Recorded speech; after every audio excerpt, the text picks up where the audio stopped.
Hey guys, this is the 6th video in a series, and if you haven't seen previous ones, do check them out because in these videos I take a unique item and discuss its unique mechanic, possible build ideas and its usefulness. And in this What's Unique About This Unique Item, we'll look at March of the Legion boots that are from Synthesis League, and I'm not 100% sure, but they should drop from distant memory maps from all enemies.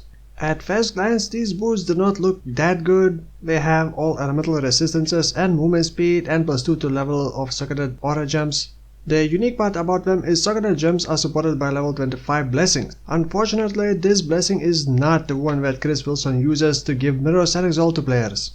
This blessing takes socketed aura and turns into a short duration buff. You still need enough unreserved mana to cast it, and these auras can be supported by other support gems like Blood Magic, increased duration support.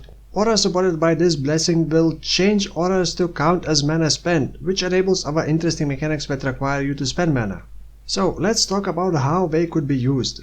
Since it does need mana like normal auras, you are most likely going to want to use Mind Over Matter, which is pretty popular in Delirium League. Many builds use Archmage support gem, which require big unreserved mana pool, which also normally means that you will not be using more than one big aura if any at all. However, with these boots you can still use aura to give yourself a big damage boost for a couple seconds. By default its duration is 11.4 seconds, but if you invest a bit into skill effect duration nodes or link it with increased duration support, you can extend this buff to 20 seconds or even more, which should be more than enough to deal with any nasty bosses.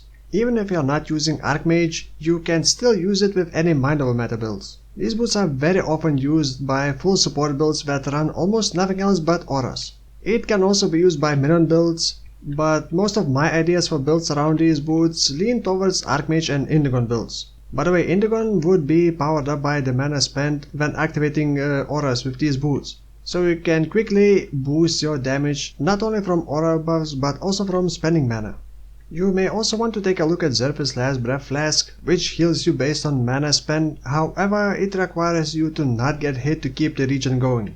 There are also a couple passives and mods here and there that increases something after spending 200 mana or so.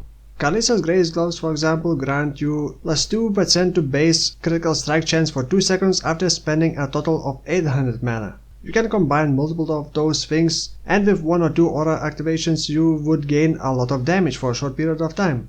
Based on how popular Archmage and mana stacking ES builds are, I think these boots should be more popular, but they take another important popular thing, which is Tailwind boots. But if Tailwind boots are too expensive for you and you still require more damage, speed or defenses for a couple of seconds, then these boots in my opinion are worth to consider.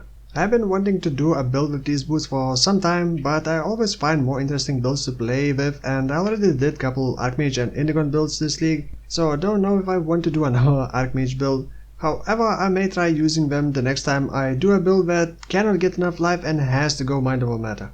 I'm sure there are more uses for these boots, so if you got any questions or got some cool ideas with these boots, leave them in the comments below. It can often inspire others to try builds that they did not think about it before. That's it for this short video. Thank you for watching, and I will see you very soon in this self-cast Dark Pact Assassin build video.